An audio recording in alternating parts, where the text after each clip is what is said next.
Alright, what's up guys? Hey guys. We decided to do a mukbang. Is that what it's called? I'm not 100% sure on that pronunciation, sorry if I ruined that.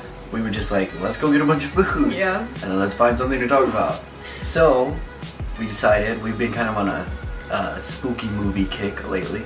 We've been doing just like whatever's in the horror section really. We just kind of been picking our way through it. I've been sick lately with bronchitis, so I've had a lot of time to do that. And she just likes them in general. Actually, I think she was the one who got me into them. Not usually my thing, but.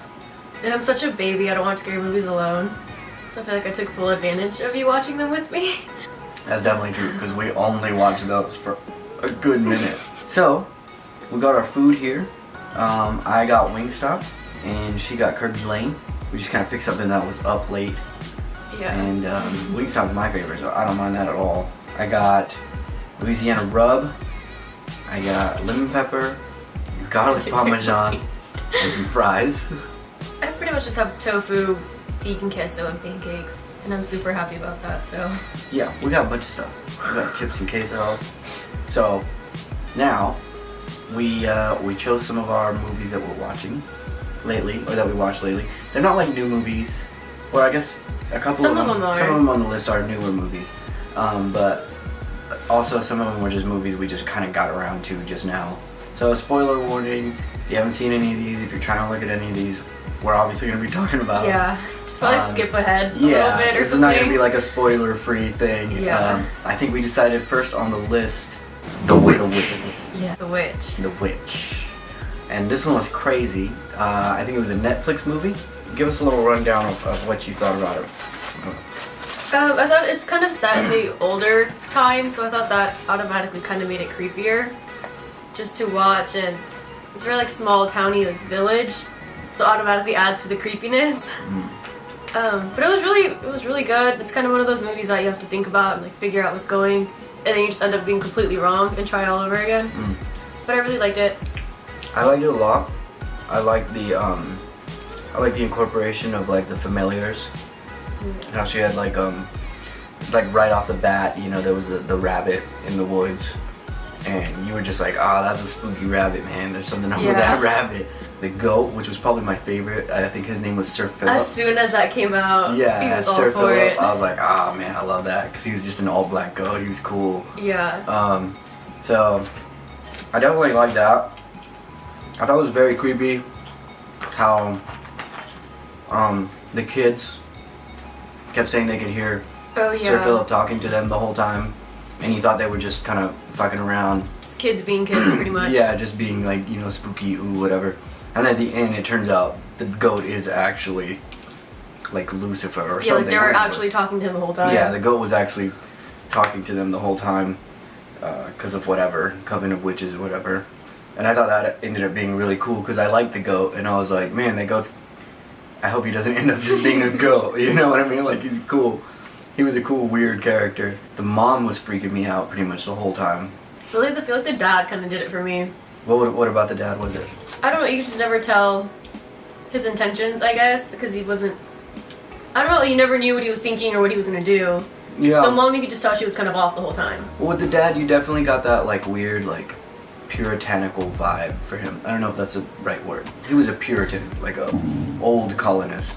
You know what I mean? Like Salem witch trial era. Pretty much.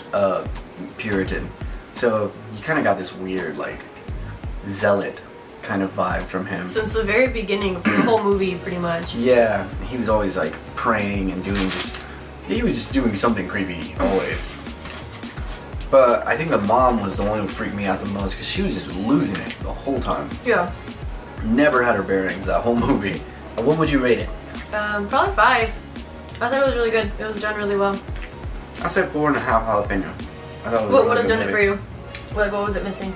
I mean, it wasn't missing anything. I thought it was a really well done movie. I especially like the scene where the kid is being like trying to exercise the kid, and he's just like saying this weird prayer and just losing it on the floor.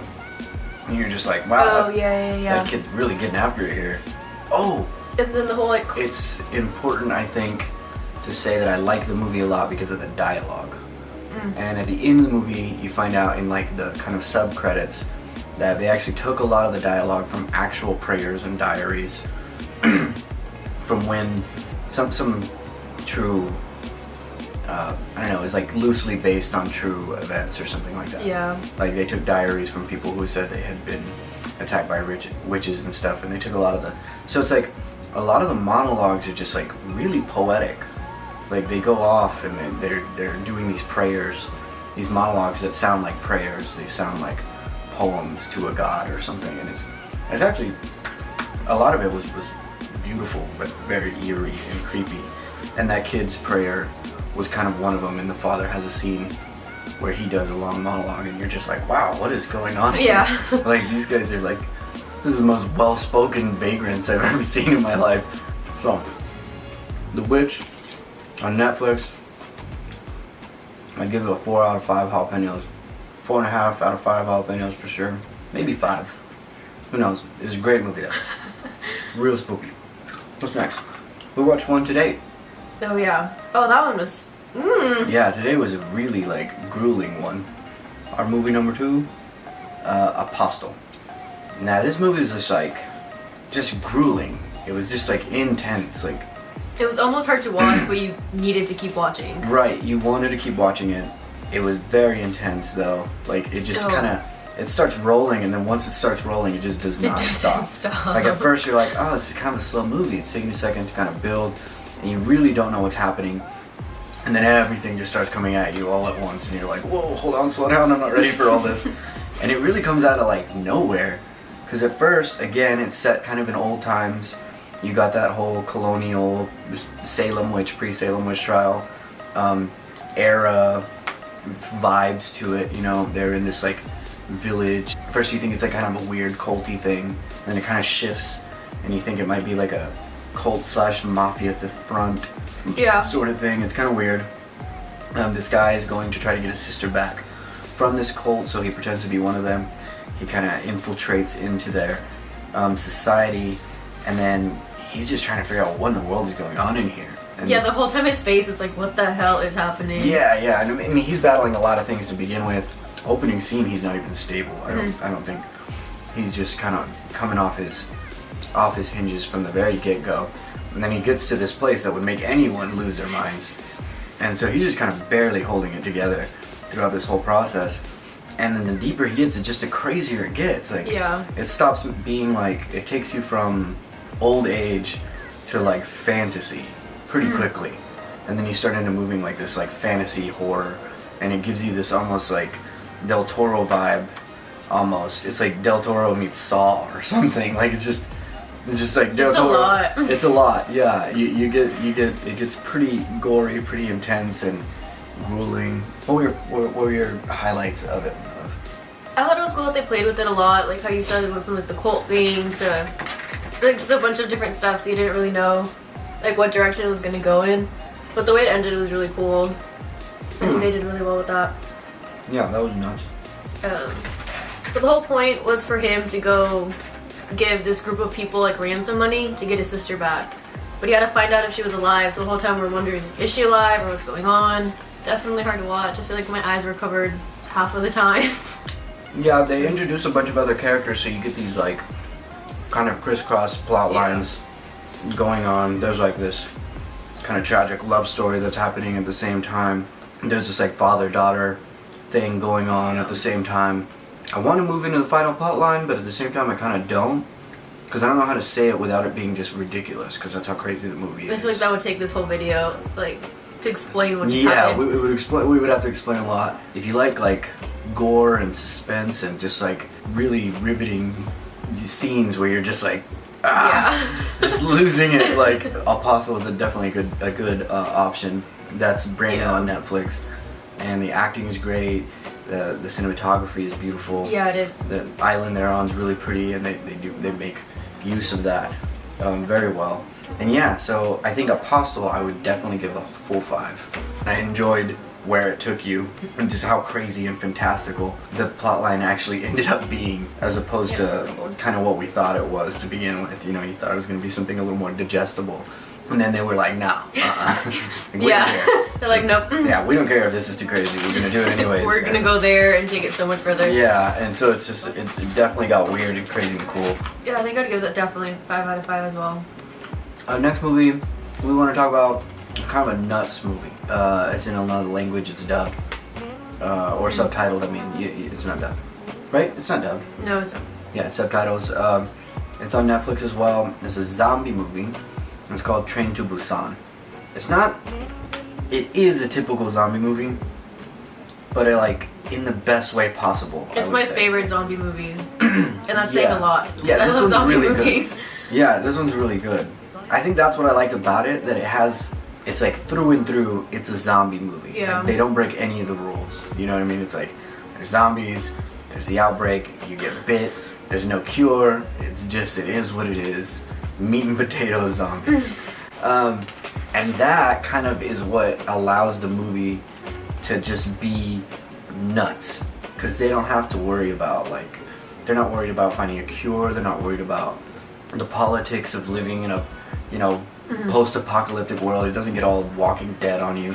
They're boring, where they're fighting each other and anything. It's just humans v zombies all the time. Trying to survive. 100 miles an hour.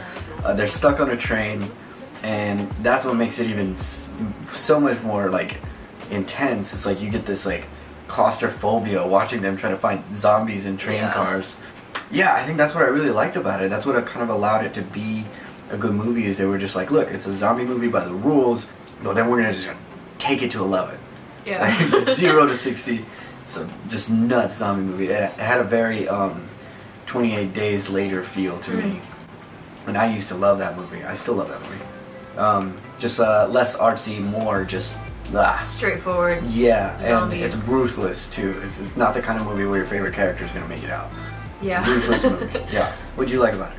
I know you mentioned it's all on a train, but it doesn't get boring. You know how some of those movies where it's just in one house or one room and you're just kind of okay, are you gonna leave? It's not like that at all. You do have to read the subtitles. It's definitely worth it. How many times did I talk to you about this movie before you finally watched it? She did have to sell me on it for a second. I was like, you're not to read, but it's really good. It's worth it. It was one of those things where I was like, because to me it's I've seen zombie movies, you know what I mean? So I was like, yeah, everybody knows zombie movies. Yeah, it was a good idea to watch that one. I was surprised at how the pace it's just relentless, man. That movie just pounds you. We actually didn't watch this one together. I watched this one with my roommate first because she kept saying that we should watch it. And we were both just like, dude, this movie is just relentless, man. It's just it's like bees in a can. It just will not stop. Yeah, I think that's what I loved about it. It was just crazy. I give that a 5 out of 5 for sure. I love that movie. No, me too. I think it's one of my favorite movies. And no one does it. You know, in scary movies, people are always dumb. They make mistakes. I feel like no one was dumb in there. They actually fought. They did well. Yeah, they grouped well. But like I said, it is ruthless. Yeah. So it's when they die, it's not oh man, they just kind of, because I'll watch movies sometimes. I'm like, dude, that guy just deserves to die at this point. Right, you want someone to die just for being dumb. Please just kill that guy. He's driving me nuts.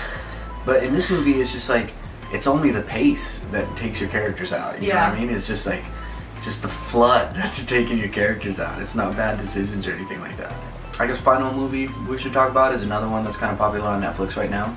We watched it not too long ago. It was kind of one of those that left an impression that we talked about later. Malevolent. This one was about a brother-sister kind of duo and 2 of their friends.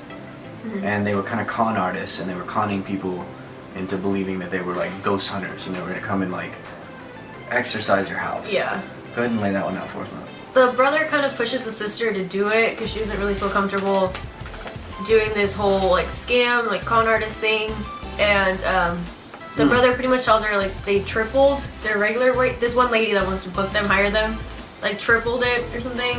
It's important to note the only reason they're able to do this business is because their mother was a known clairvoyant. Oh yeah. So they're kind of the whole family. They're using her family name. And the sister's pretty much against it, and the brother's pushing her too because they need the money. So pretty much they go to this house that this lady hired them to, and they had a bunch of murders, a bunch of little girls. Did you ever say what it was? It was a school or something. It's like an orphanage or something, like a little girls' school or orphanage. Yeah, and the story was that the son killed a bunch of little girls and just like propped their bodies up, like super creepy stuff. And the lady just said like she could hear them and that she just wanted the little girls gone. The thing I liked about this one was that the girl seems to eventually kind of inherit what the mother could do. So it's like at first everybody it's kind of a scoffy thing, you know, everybody scoffs at her for being the daughter of like a crazy person who killed herself or whatever, and there's like a kind of negativity around that. And then it ends up that the girl actually kind of inherited the gift, so to speak. Yeah, the whole ability. Yeah, and she actually can see the little girls now. And that's when things obviously start getting pretty creepy. It gets really, it's one of those chest tighteners, you know? It's like one of those where they almost get away like 3 or 4 times. Yeah. And you're just like, oh man, can these people just catch a break and get out of there? But yeah, them and their friends are just like down on their luck in this house. And they just cannot get out, and stuff just keeps getting creepier and creepier and weirder. It's got like a little redemption arc where the ghosts of the girls kind of end up saving the day in kind of a weird way. I honestly thought that part was a little bit forced, because really the whole time the little girls are kind of in the back seat. Yeah, they're like just that's why they're there. creepy. But the only reason it's creepy is because the lady's there, you know? So there's ghosts, but they're more like spectators. It's not like a battling ghosts movie. You know, it's still a very... just there. Yeah, it's a human-on-human movie with ghost spectators that are kind of just like cheering them on. That one was one of those movies where the person just so bad. Yeah, you're just like, dude, kill this character, please. Like, it's like costing... so frustrating. That character's like costing everybody their lives. Like, it's one of those. So if you're into that kind of thing where you just really like to hate your character till the end, this was a good movie. I liked the movie, I did. I thought it was a very well made movie. But because of that kind of, that little cheesy kind of redemption arc at the end that I wasn't really into, I'd have to take some points away, I would say. So I feel like too many people lived. I don't know. Yeah. Only one guy died, right? And the rest just were fine? No, the girl died too, right at the beginning, his girlfriend. Oh, yeah. And then... Oh, so it was only the brother and sister that got out? And the other guy, and then her son, and then she died. Oh, never mind. Apparently everybody died. Yeah, so it was like 4 out of 6. I thought it was one of the better, newer horror movies on Netflix. I know there's like a ton of them on there right now because it's October. Everybody's getting crazy. We're definitely going to keep watching them. We started The Haunting of, was it Hill House? And so far that one's really cool, but we're not going to talk about it right now because we're not done with it. Yeah, we're still working on that one. Yeah, and also we know that there's a lot of people watching that one right now. I got on Twitter the other day and it was like... Everyone's talking about it. People just keep talking about it, and I was like, okay, maybe we won't cover that one right now. That's why we were covering some of the older ones aside from Apostle, like I said. So, which Apostle, Train to Busan, and Malevolent. I think those are our picks right now. Yeah. For movies that we've been watching on Netflix that were pretty cool. And all pretty varied within the horror genre spectrum.